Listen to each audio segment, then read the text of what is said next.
Mesdames, Messieurs, bonjour. Oui, j'ai le redoutable privilège de devoir vous parler un peu plus longuement que les autres, puisqu'on m'a demandé de couvrir deux sujets. Le premier étant tellement vaste et tellement ample que je doute qu'on puisse le traiter en 5 minutes, et qui est donc le financement du développement de la microfinance au partenariat public-privé. Je voudrais sur ce chapitre-là m'orienter sur 4 étapes. La première, le constat, deuxièmement, les enjeux, troisièmement, les défis, et quatrièmement, les leviers.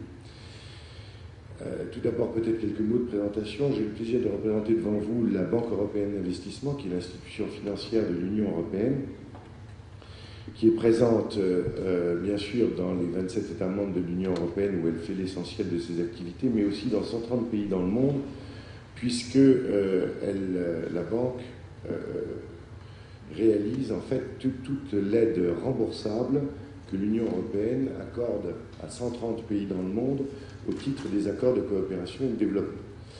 Et parmi les zones dans lesquelles nous opérons, qui sont au nombre de 5, la plus importante en termes de volume et peut-être aussi en termes de contenu politique est la relation euro-méditerranéenne. La banque est présente en Méditerranée depuis 1974, donc elle a plus de 30 ans d'expérience, si j'ose dire, de ces pays, et elle y investit en moyenne 1,5 milliard d'euros par an, sous toute forme d'instruments financiers, que ce soit des prêts, des capitaux à risque, des capitaux subordonnés, de l'assistance technique, etc., etc., en liaison très étroite avec mes collègues de la Commission, et j'étais particulièrement attentif à la présentation de Marie Cavana, notamment sur l'articulation entre les politiques de voisinage et les instruments propres à l'Union européenne, comme le FP7, par exemple, qui sont une très belle illustration, si vous voulez, des synergies que l'on peut créer dans le cadre d'un véritable partenariat. Et donc, pour terminer sur cette brévissime présentation de la banque, nous opérons donc dans les 9 pays du partenariat, puisque la Turquie, depuis octobre 2002, est devenue un pays d'adhésion, donc elle n'est plus un pays du partenariat euro-méditerranéen. Et nous avons actuellement un encours, pour ceux d'entre vous qui ne connaissent pas le langage financier, un encours, c'est une créance qui reste à rembourser, donc un encours de 18 milliards d'euros sur les économies de ces 9 pays. Donc vous voyez que c'est assez significatif. Alors pour en venir à mon propos, le constat, les enjeux, les défis, les leviers. Le constat, en fait, il tient en un chiffre que vous connaissez tous et qui est que l'on vit en moyenne 10 fois mieux en Europe qu'on ne vit dans les pays du Sud. Alors, vous connaissez tous les chiffres, on peut les relativiser dans le sens où il y a des pays qui ont un niveau de vie supérieur à d'autres parmi les pays partenaires, mais globalement, il faut bien être conscient que la frontière dans le monde où il y a le plus grand écart de revenus par habitant se trouve à Gibraltar, entre le Maroc, d'une part, et l'Andalousie. Et qu'il y a ça, à ceci, il y a, je dirais, 3 raisons. La première, c'est le défi démographique. C'est-à-dire que malgré les 12 ans de coopération de Barcelone, l'écart de revenus par habitant, même s'il a bien progressé dans les pays du Sud, et il a en fait progressé plus vite dans les pays du Sud que dans les pays du Nord, l'écart a du mal à se refermer du simple fait de la fenêtre démographique. Et cette fenêtre démographique va durer jusqu'en 2025, grosso modo, et va créer d'immenses besoins, à la fois d'équipement, de besoins de satisfaction économique, et des besoins de population, que je voudrais illustrer avec un chiffre. Il y aura 60 millions de naissances dans les 9 pays partenaires d'ici 2020, ce qui va générer une demande de 30 millions d'emplois dans les pays du Sud, 30 millions d'emplois nouveaux pour garder le même taux de chômage. Alors que pendant la même période, vous aurez en Europe un déficit d'emploi de 40 millions. Donc c'est assez dire, si vous voulez, combien il y a de complémentarité. La deuxième raison, si vous voulez, de ce constat qui est quand même préoccupant, mais qui n'est pas à se suicider, c'est que la croissance dans les pays du Sud, même si elle est dynamique, puisqu'elle est en moyenne plus de 2 fois supérieure à la croissance dans l'Union européenne. Donc, si vous regardez les statistiques, depuis 2000, la croissance des pays du Sud est d'au moins 4% jusqu'à 4,8% par an. Donc c'est plus de 2 fois la croissance de l'Union européenne. mais cette croissance est insuffisamment génératrice d'emplois. C'est-à-dire qu'à part point de croissance, les pays du Sud créent moins d'emplois que les pays du Nord. Donc là, il y a une faiblesse, si vous voulez, dans le contenu de la croissance, non pas dans le volume de la croissance, mais dans le contenu de la croissance. Faiblesse qui s'explique par plusieurs raisons. La première, c'est la dépendance agricole et climatique de ces économies. Un exemple, lorsqu'il ne pleut pas au Maroc, vous perdez 1 à 1,5% de croissance. Donc, ça, c'est donc quelque chose qui appelle des équipements, des nouvelles technologies, notamment en matière d'irrigation, de spécialisation de l'agriculture, etc. La deuxième, c'est le poids d'irriguement des exportations en matières premières pour certains pays. Donc là, forcément, en fonction du prix des matières premières, on pense immédiatement aux hydrocarbures, donc vous avez des différences de contenu. Et la troisième grande raison, c'est que ces économies sont par trop administrées et qu'il y a dans le comportement de la puissance publique, si vous voulez, des pompages, si j'ose dire, du contenu de la croissance qui servent à financer des emplois existants et non pas à financer de nouveaux emplois. Et puis, le troisième point dans le constat que je voudrais souligner devant vous, c'est celui de la dépendance. Les pays du Sud sont extraordinairement dépendants des pays d'Europe. On le verra tout à l'heure lorsqu'on parlera des migrants, mais ici, quelques chiffres. Entre 55 et 65% du commerce extérieur des pays du Sud se fait vers l'Union européenne. 55 à 65%. Alors que l'Europe n'exerce que 5% de son commerce extérieur vers les pays du Sud. Lorsque vous voyez ces deux chiffres l'un par rapport à l'autre, vous voyez combien la dépendance est à la fois forte et déséquilibrée. Et que ça, c'est quelque chose qui est profondément préoccupant sur le long terme, à la fois pour l'Europe et à la fois pour les pays du Sud. Un autre chiffre sur lequel je voudrais insister vis-à-vis de vous, c'est la faiblesse des investissements directs étrangers qui sont effectués par l'Union européenne dans les pays du Sud. Certes, les investissements directs étrangers ont considérablement cru au cours de ces 3 dernières années, sous le double effet de l'enchérissement du prix du pétrole qui a créé des liquidités, notamment de la part des pays du Golfe, qui ont donc augmenté leurs investissements directs étrangers dans les pays du Sud, mais ce n'est pas des investissements européens, et ce n'est pas des investissements à fort transfert technologique, parce que c'est essentiellement des investissements dans ce qu'on appellera en termes économiques des secteurs dits de la rente, c'est-à-dire l'immobilier et le tourisme, qui ne sont pas des secteurs à forte valeur ajoutée en termes d'investissement direct étranger. Et deuxièmement, des investissements dans le secteur des infrastructures énergétiques qui, elles, sont créatrices de valeur, mais sont peu créatrices d'emplois. Donc, elles sont créatrices de valeur, de transfert de technologie, etc., mais sont peu créatrices d'emplois. L'Union européenne, j'y reviens, consacre grosso modo 5% de ses investissements directs étrangers à sa rive sud, ce qui est très peu par rapport à ce que font les autres grands ensembles économiques. Le Japon, par exemple, il consacre entre 15 et 20% de ses investissements directs étrangers. Les États-Unis consacrent à l'Amérique centrale et latine environ 18% de leurs investissements directs étrangers. La Chine consacre à l'Asie du Sud-Est environ 20% de ses investissements directs étrangers. Donc vous voyez que là, on manque aussi d'un moteur de développement économique. Donc ça, c'est le constat. Le constat, il est préoccupant, non pas tellement à cause de tous les chiffres que je vous ai dit, mais à cause de la proximité géographique et culturelle dans cette mer fermée et cette mer, au fond, très petite qui existe entre la rive sud et la rive nord. Or, nulle part dans l'histoire, vous n'avez de situation de porosité économique et de proximité culturelle compatible avec un aussi grand écart qui ne se soit pas traduit par de fortes tensions, voire même des explosions. Donc, ce que je voudrais dire pour terminer cette première partie, si vous voulez, c'est qu'il y a à la fois une urgence méditerranéenne et que cette urgence est d'un intérêt commun, contrairement à ce que certaines de nos opinions en Europe peuvent croire. C'est dans notre intérêt, à nous Européens, d'assurer le développement plus équilibré et l'intégration économique du bassin méditerranéen, tout comme il est de l'intérêt des pays du Sud d'avoir un ancrage économique et politique solide au nord, plutôt que de se disperser vers de nouveaux entrants comme la Chine, l'Inde ou des dépendances vis-à-vis de grandes puissances comme par exemple les États-Unis. Pardonnez-moi ce choix politique, mais je tenais à le dire. Alors quels sont les enjeux ? Alors là aussi, l'enjeu, il tient en un mot.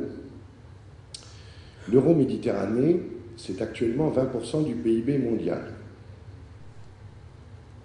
Et l'enjeu, c'est face à l'émergence de nouvelles puissances économiques comme la Chine ou l'Inde, par exemple, c'est de maintenir cette proportion dans le PIB mondial. C'est clair, c'est simple, c'est net. Si on ne travaille pas ensemble, l'ensemble Europe-Méditerranée perdra de sa valeur dans le PIB mondial de l'économie, et donc dans le mouvement économique, donc dans la croissance économique, et on va tous y perdre, aussi bien les Européens que les pays du Sud. Alors ça se traduit par trois grands enjeux. Le premier, c'est de réaliser ce qu'on appelle une intégration économique profonde en Méditerranée qui n'existe pas. Il y a actuellement une dépendance nord-sud. Il y a des formes d'intégration avec des formes de spécialisation du travail. Le meilleur exemple en étant la Tunisie, par exemple, avec l'Union européenne, où vous voyez certaines entreprises tunisiennes qui sont maintenant devenues des investisseurs en Europe. Donc non seulement il y a eu la création de filières technologiques, non seulement il y a eu une spécialisation géographique du travail, mais il y a même un retour, si j'ose dire, de celui qui était autrefois le sous-traitant qui devient maintenant l'investisseur. Donc c'est ce genre de choses qu'il faut développer, mais vous n'avez pas d'intégration régionale profonde dans le sens où vous n'avez pas un système intégré de transport, vous n'avez pas une libéralisation du commerce de part et d'autre de la Méditerranée, vous n'avez pas une libéralisation des services de part et d'autre de la Méditerranée. Or, toutes les analyses économiques, et je voudrais ici me référer à l'excellent ouvrage de Mustafa Nabli et de Paloma Anos Caseros, qui a été publié en 2005 par la Banque mondiale, toutes les analyses économiques vous disent que si vous passez à une intégration régionale profonde, on passerait d'un rythme de croissance de l'ordre de 5% au maximum dans les pays du Sud à 8%. Et si on arrive à faire ce gap, ce passage, on a résolu tous les problèmes, dont notamment celui de la fenêtre démographique. Donc ça, c'est le premier gros enjeu. L'intégration régionale profonde, un système de transport, une libéralisation des services du commerce et de la liberté de mouvement des personnes, et des créations de spécialisation du travail de part et d'autre de la Méditerranée, comme vous en avez dans un espace économique commun, par exemple à l'intérieur de l'Europe, où vous voyez qu'il y a des pays qui se spécialisent plutôt dans tel type de recherche et d'autres dans tel autre, ou dans tel type de production et d'autres dans tel autre. Le deuxième grand enjeu, c'est évidemment que, comme dans tous les phénomènes de transition économique, il faut ménager le court terme et le long terme. Le long terme, c'est la préparation de la modernisation, c'est donc investir dans les secteurs du futur. Et c'est ce type d'investissement, mais ça c'est propre à toutes les transitions économiques, génère des inégalités croissantes qu'il faut savoir compenser à court terme. Si on ne les compense pas à court terme, on a de nouveau des tensions sociales qui deviennent insupportables. Or, et là-dessus je voudrais insister sur un point, l'économie méditerranéenne, par sa culture, par sa tradition, est plus résistante que d'autres à la pauvreté. Autrement dit, le Méditerranéen n'accepte pas d'encaisser ce que peut accepter un centre européen ou ce que peut accepter un asiatique. Si vous pensez que vous pouvez transférer un modèle chinois, c'est-à-dire une économie florissante avec un appauvrissement massif des gens et l'absence de droits sociaux en Méditerranée, vous allez devant de graves ennuis. Alors certes, la culture méditerranéenne a cette caractéristique de compenser par des solidarités familiales très fortes les inégalités ou les appauvrissements temporaires d'une partie de la famille, mais lorsque ces éléments de solidarité familiale atteignent leurs limites, alors à ce moment-là, on bascule dans la frustration économique, donc dans la frustration politique, donc dans ce que nous commençons à connaître, c'est-à-dire la communautarisation, le repli sur les identités religieuses et ultimement, éventuellement, le terrorisme. C'est donc, j'y reviens, je m'excuse de le marteler, notre intérêt de part et d'autre de l'Union européenne, de la Méditerranée, d'accompagner la transition économique des pays méditerranéens vers un renforcement qui leur permette à la fois d'être un partenaire plus équilibré de l'Union européenne et en même temps des acteurs dans une économie mondialisée, et non pas des acteurs marginalisés. Alors maintenant, les défis. Les défis, ils sont trois. Et c'est ce que nous, avec notre modeste action de banquier public du développement, nous essayons de relever. Le premier défi, c'est de développer l'initiative privée. Ce n'est pas un parti pris idéologique, c'est une réalité. Je le disais tout à l'heure, on a besoin de créer 30 millions d'emplois. 30 millions d'emplois, vous les créerez ni avec l'aide publique au développement, ni par les administrations. Donc, il n'y a que le secteur privé qui peut le faire. Il pourra le faire plus ou moins vite, plus ou moins bien, etc. Mais c'est le seul levier qui soit à la dimension, si j'ose dire, du problème. J'ajoute que le secteur privé, c'est un formidable levier de changement culturel et de changement sociétal et de changement économique. À partir du moment où vous donnez la liberté des affaires, les gens demandent l'équité fiscale et juridique, et puis après ils demandent à exercer des droits politiques. Tous les pays en transition vous le démontrent, et plusieurs des pays du Sud sont confrontés d'ailleurs à la gestion de cette évolution. Je pense par exemple à des pays comme la Tunisie ou à des pays comme le Maroc, qui en sont deux beaux exemples. Bon. Et donc, il faut s'attaquer à un problème qui est que dans tous ces pays, vous avez une économie qui est illiquide et vous avez des banques qui sont surliquides. Qu'est-ce que ça veut dire? Ça veut dire qu'on a à la fois un problème de confiance et on a un problème de capacité. Si on a une économie qui est illiquide, ça veut dire que les gens ne veulent pas garder l'argent.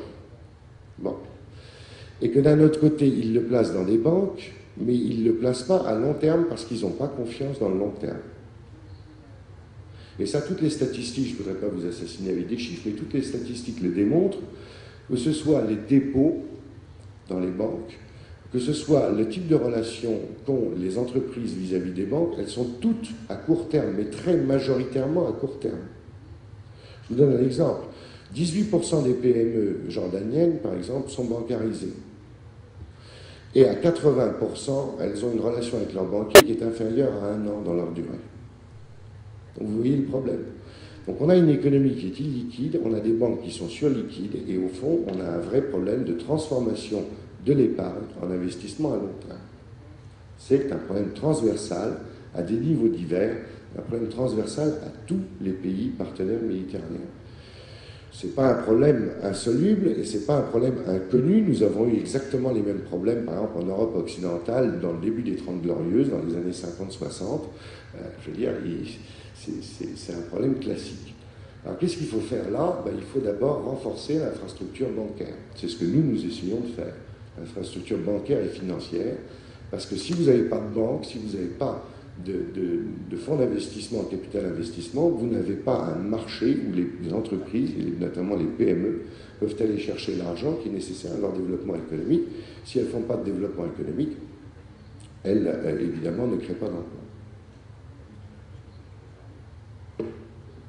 Pour vous donner un chiffre, nous sommes en partenariat avec 80 banques dans les 9 pays, que nous refinançons pour la création environ de 1600 entreprises par an. 1600 entreprises. Nous avons investi au cours des 5 dernières années 2,4 milliards d'euros dans le secteur bancaire, plus de l'assistance technique éventuellement lorsque ça paraît nécessaire. Et nous avons investi 400 millions dans des fonds d'investissement, donc des fonds de placement à risque, pour le renforcement aux capitaux propres des entreprises. Ce qui fait de nous d'ailleurs indirectement l'actionnaire de 760 entreprises dans les pays du Sud qui emploient, je regarde les chiffres puisque j'ai retrouvé mes lunettes, qui emploie 14 000 personnes. Alors, ce qui est intéressant d'ailleurs, c'est de voir la performance de ces entreprises. Les entreprises dont nous sommes actionnaires ont eu un rythme de création d'emplois de 14%, c'est-à-dire 3 fois plus que le rythme normal dans ces économies. Elles ont augmenté leurs exportations de 21%, c'est-à-dire là aussi 3 fois plus que le rythme normal d'exportation. Et elles ont un taux de féminisation des emplois qui est particulièrement élevé puisqu'il est de 25%. Donc vous voyez, si vous voulez, que de renforcer les fonds propres des entreprises est un levier absolument fondamental, non seulement dans la performance économique d'un pays, mais aussi dans sa mutation économique et donc sociétale. C'est donc sur ce genre de levier qu'il faut investir. Alors vous me direz 2,4 milliards et 400 millions, c'est minime par rapport aux besoins de ces pays. Oui, bien sûr. Mais nous, notre rôle en tant que banquier du développement, c'est de montrer que c'est possible et d'attirer d'autres investisseurs, qu'ils soient publics ou privés, et notamment les investisseurs privés locaux, dans le genre de schéma que nous promouvons, beaucoup plus que d'être, nous, la seule source, si vous voulez, de financement du développement. Le deuxième grand défi, c'est évidemment d'investir dans des infrastructures de portée régionale. Je dis bien de portée régionale, toutes ne sont pas transfrontalières, bien évidemment. Mais pourquoi est-ce qu'il faut investir dans ce genre d'infrastructure? Tout simplement pour rendre physiquement possible la libre circulation des marchandises, des personnes, des idées, la coopération économique à l'échelle de la zone. Même si pour l'instant il y a encore des obstacles politiques, on a tourné au cours de nos 2 jours de discussion autour d'un certain nombre de frontières infranchissables que l'on a citées. Bon, évidemment, ce n'est pas nous, banquiers du développement, qui pouvons ouvrir des frontières, ouvrir des coopérations, mais en revanche, ce que l'on peut essayer de faire, c'est de préparer l'interconnexion électrique à l'échelle de la zone, la mise en place d'un réseau autoroutier, le renforcement du réseau ferroviaire, la création d'aéroports, etc., etc., les gazoducs, les pipelines, bref, toute une série de la dépollution du golfe de Gabès, de 17 villes marocaines, etc., etc., de façon à ce que, si vous voulez, le jour où l'intégration régionale profonde commencera à prendre l'air, eh bien, le terrain soit déjà préparé, tout ce qui est déjà fait en avance, c'est quelque chose de gagné, etc. Le troisième défi, je l'ai évoqué tout à l'heure, c'est de compenser les effets de la transition, c'est-à-dire, au fond, d'investir dans les secteurs sociaux. Alors nous avons investi évidemment des sommes qui sont moins importantes. Je le disais tout à l'heure, grosso modo 2,8 milliards dans la modernisation du secteur bancaire, 5 milliards dans les infrastructures régionales, que ce soit de l'environnement, des communications ou de l'énergie, et puis un peu moins d'1 milliard dans les hôpitaux. Nous avons financé la remise en état du parc hospitalier tunisien, syrien, d'une partie du parc hospitalier marocain, par exemple. Le tout, d'ailleurs, assis avec des coopérations avec nos collègues de la Commission au niveau de l'assistance technique, de la formation des formateurs, etc., etc.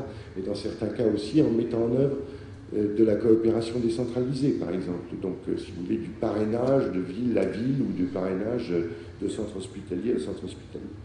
L'éducation. Nous avons financé la remise en état de l'ensemble du parc et la création de nouvelles classes de primaire et de secondaire en Jordanie, le programme de formation professionnelle au Maroc. Donc vous voyez un certain nombre de choses, tout ça c'est absolument essentiel, la formation. Le logement social en Tunisie, au Maroc. Et enfin la microfinance, que nous avons financée à hauteur de 23,7 millions d'euros, d'une part au Maroc, d'autre part en Tunisie. Alors vous me direz, tout ça se concentre toujours vers plusieurs pays dont on voit revenir toujours le nom, la Tunisie, le Maroc, l'Égypte. Oui, bien sûr, parce que il y a, si j'ose dire, des conditions au développement qui ne sont pas nécessairement financières, ce qui m'amène à ma 4e partie. Quels sont les leviers du développement? Fondamentalement, les leviers du développement ne sont pas financiers. Les leviers du développement sont essentiellement de créer un esprit de confiance dans la gouvernance et de confiance dans l'évolution, ce qui va permettre aux investisseurs, qu'ils soient publics, qu'ils soient privés, qu'ils soient du pays d'origine, qu'ils soient en dehors du pays concerné, qui va leur permettre donc d'avoir une démarche que les économistes appellent une démarche d'anticipation. Et là, je voudrais insister sur un point qui est que ce n'est pas tellement le rythme des réformes, c'est le caractère inéluctable des réformes qui importe. C'est-à-dire la certitude, si vous voulez, que l'on va toujours en avant. Et non pas qu'on va faire du stop and go, qu'on va régresser, qu'on va avoir des phénomènes exogènes comme des guerres civiles, des tensions politiques, des remises en cause, des grands choix de politique macroéconomique. Ça fait peur à l'investisseur, il s'en va. Si en revanche, il sait que ça va être lent, mais qu'il sait que ça va avoir lieu, il est prêt à prendre ses risques. Et donc, il y a 3 points sur lesquels, à mon avis, il faut insister. Le premier, c'est le développement du sens de l'appropriation. Il faut que de part et d'autre de la Méditerranée, non seulement les gouvernants, non seulement les grands acteurs économiques, mais aussi les opinions publiques, et je pense que nous sommes tous dans cette salle de bons relais pour revenir vers nos opinions publiques, doivent s'approprier l'effort qui est fait en commun. Et certainement, une des faiblesses de Barcelone, c'est qu'il n'y a pas les éléments emblématiques sur lesquels on peut fixer l'appropriation, le sens de l'appropriation. En particulier, il n'y a pas de codécision entre le Nord et le Sud. Et donc, il est très difficile, si vous voulez, pour un gouvernant d'un pays partenaire méditerranéen, de revenir dans son pays en disant je vais faire telle ou telle réforme, et d'expliquer qu'en même temps, il ne co-décide pas sur le devenir du partenariat euro-méditerranéen. Donc le premier point, c'est l'appropriation. Nous, de notre part, et vous voyez que la BEI, dans son action en Méditerranée, n'est pas qu'un financier. Nous avons essayé de développer les réseaux, si j'ose dire, de l'appropriation. Nous avons institué un comité ministériel qui est composé des ministres des Finances et de l'Union européenne et des pays du Sud, qui débat une fois par an des bilans des actions d'entreprise, définit des plans d'action à plusieurs années, se définit des priorités, etc., etc. Donc on a créé ce comité ministériel. On a créé derrière ce comité ministériel, un comité de haut niveau, de fonctionnaires à haut niveau, qui est grosso modo le COREPER européen, si vous voulez, mais à l'échelle euro-méditerranéenne, évidemment seulement limité aux questions financières. Mais ça crée, si vous voulez, une dynamique de gens qui se retrouvent régulièrement, qui se soumettent au jugement des pairs, au judgment of the peers, et qui acceptent, si vous voulez, de coopérer et de reporter d'une réunion à l'autre des préoccupations avec l'idée d'y trouver une solution, qui est une dynamique absolument essentielle, si vous voulez, pour enclencher des progrès.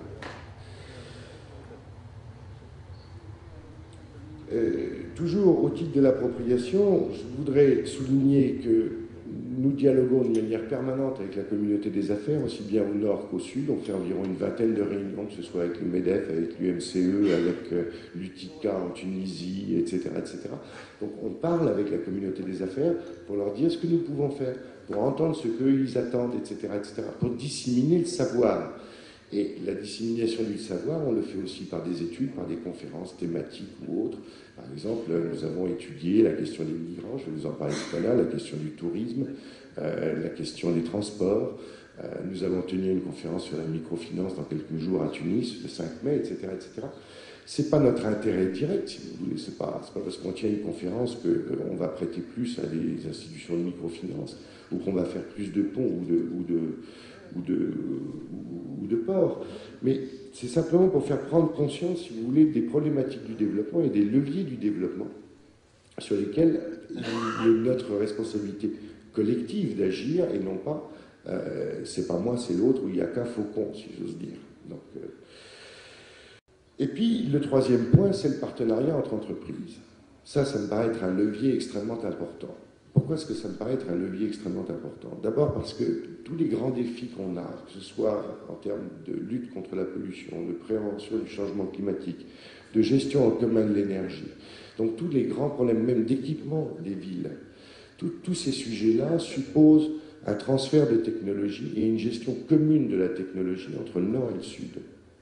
Et que ceci ne peut se faire que par des partenariats entre des entreprises du Nord et du Sud, de façon à permettre ce transfert de technologie et en même temps cet enrichissement de la technologie par la connaissance que chacun a de ses spécificités nationales, de son modèle de développement et de sa maîtrise technologique.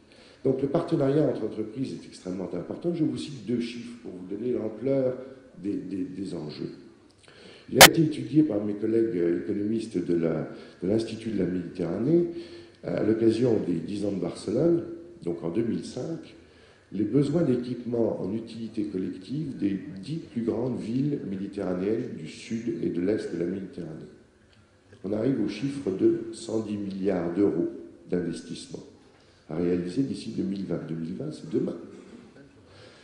Dans les domaines de distribution des eaux, gestion des ordures, gestion de l'eau, distribution électrique, transport public, etc. 110 milliards d'euros. Jamais les budgets nationaux, jamais l'aide publique au développement ne va permettre de faire face à cette dépense. Mon collègue, M. Moustapha Faïd, qui est le directeur général de l'Observatoire méditerranéen de l'énergie, ancien vice-président de la Sonatrach, a chiffré les besoins en équipement énergétique sur la rive sud à 120 milliards de dollars d'ici 2020. Là aussi, même chose. C'est inéluctable. 120 milliards de dollars d'ici 2020. Encore une fois, c'est demain, en termes de réseau de transport d'électricité, de distribution d'électricité, de génération d'électricité, pour l'essentiel. Il ne s'agit pas de faire du distillat de pétrole pour l'exporter à l'extérieur. Il s'agit essentiellement de répondre aux besoins dépopulation qui, encore une fois, vont croître de 60 millions d'ici 15 ans. Eh bien, 120 milliards, ça ne peut pas se faire sans un partenariat entre entreprises et éventuellement des BOT. Alors, les BOT, ou les partenariats publics-privés, actuellement, dans la zone, il n'y a que 3 pays qui les pratiquent. On a cité hier le cas d'Israël, enfin de l'usine de dessalement d'eau de mer d'Ashkelon, en Israël. L'autre pays qui les pratique sur une grande envergure, je dois dire, c'est la Turquie. La Turquie, notamment sur les transports publics, donc les métros et les tramways de la plupart des grandes villes, mais aussi sur les ponts, on pense aux ponts sur le Bosphore, mais aussi sur les problématiques de gestion des eaux. Donc là, ils ont vraiment un vrai parc, si j'ose dire. Et le troisième pays dans la zone qui le pratique, c'est le Maroc, avec l'IDEC, qui est l'éclairage de Casablanca, avec la gestion de la distribution des eaux de Casablanca et de Rabat, et puis maintenant avec certains éléments du port de Tanger, et je crois savoir qu'il y a aussi un projet d'usine de dessalement d'eau de mer dans le sud marocain qui est envisagé en PPP. C'est vous dire que le PPP, c'est pas si facilement transposable. Ne croyez pas que le PPP soit une solution à un mauvais projet. Je veux dire, jamais, même dans nos économies au nord de l'Europe, un PPP n'est capable de rendre un mauvais projet finançable. Ou alors, ça veut dire que derrière, il y a un contribuable, et puis c'est tout. Bon. Mais j'ajoute qu'il y a un certain nombre de conditions, si vous voulez, à l'application du PPP par les pays qui y font recours, qui sont des préalables avant même de monter un projet. Quels sont ces préalables? Le premier, c'est qu'ils en acceptent l'idée. Culturellement, c'est pas toujours si facile. Regardez en France, le texte sur les PPP date de juin 2004.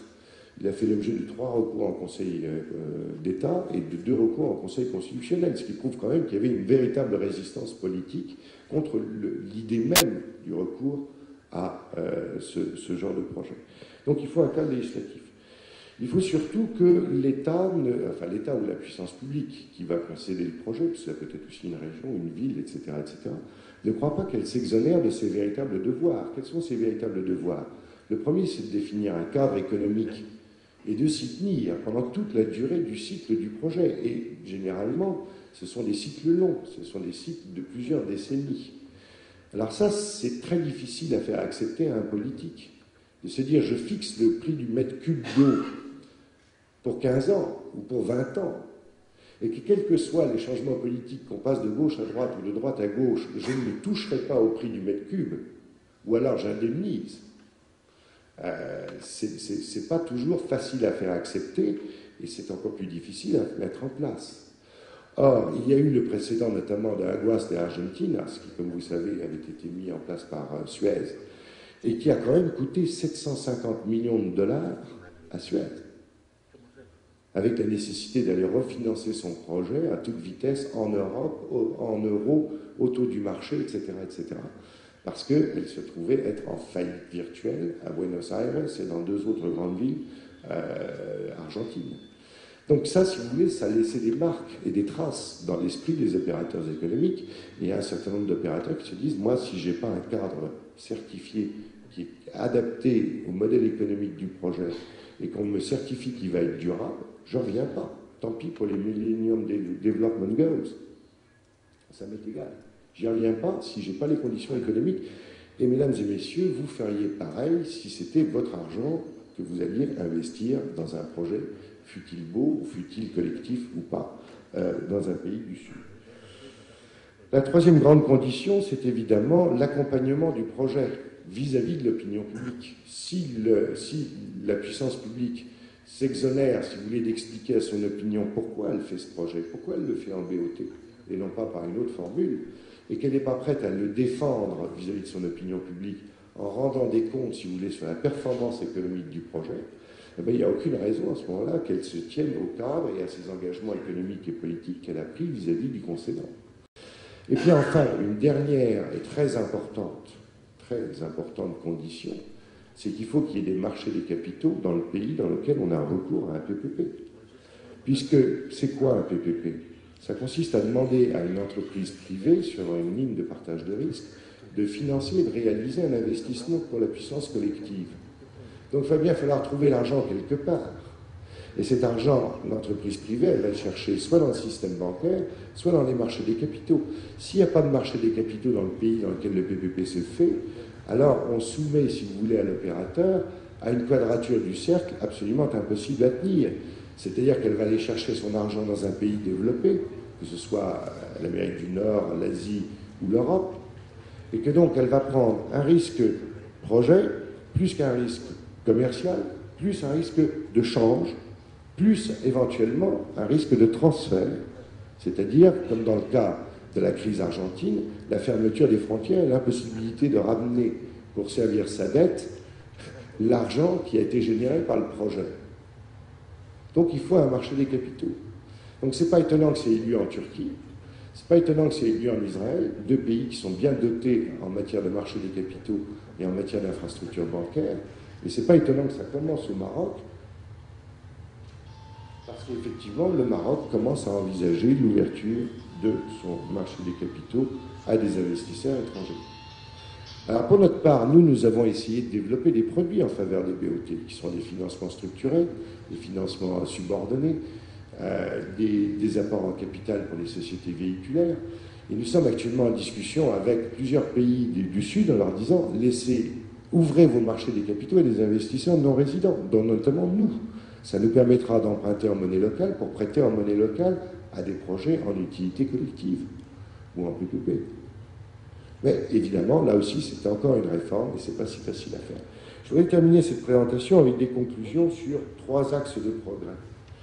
Le premier, je l'ai déjà dit, c'est d'instaurer ce sentiment de confiance dans le caractère inéluctable de la voie qui est choisie, celle des réformes.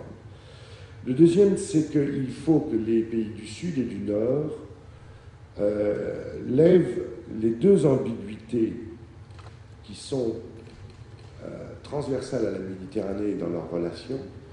La première, c'est est-ce qu'on veut ou pas la libre circulation en Méditerranée, y compris la libre circulation des personnes. Au fond, c'est quelque chose que l'on ne dit pas, mais dans la réalité des faits, on n'en veut pas.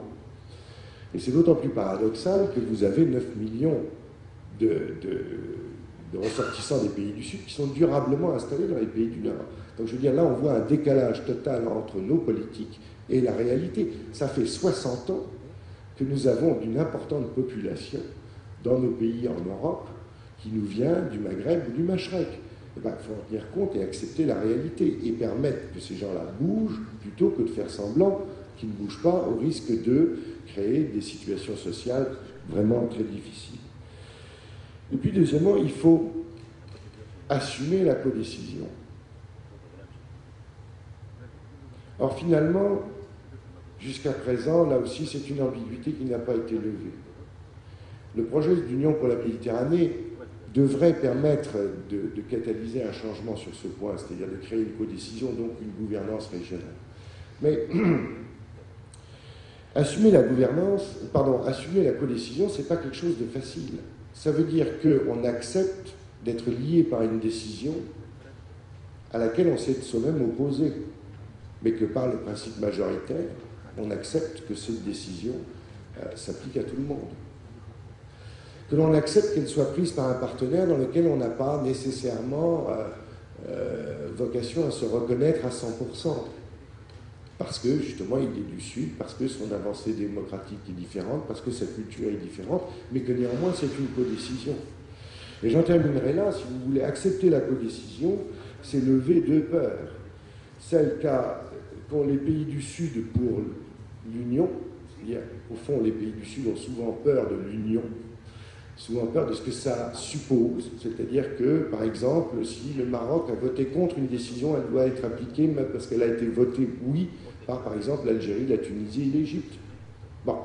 Et que, paradoxalement, l'Union européenne, qui, elle, est unie, a peur de la désunion si elle partage la décision avec les pays du Sud.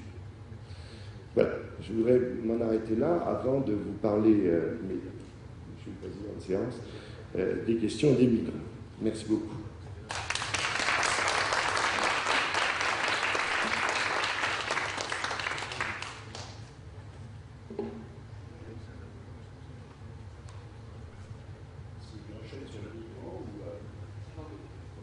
J'enchaîne sur les migrants, est-ce qu'on fait un débat ou...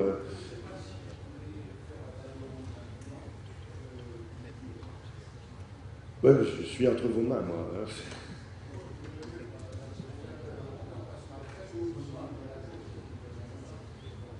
Comme vous voulez.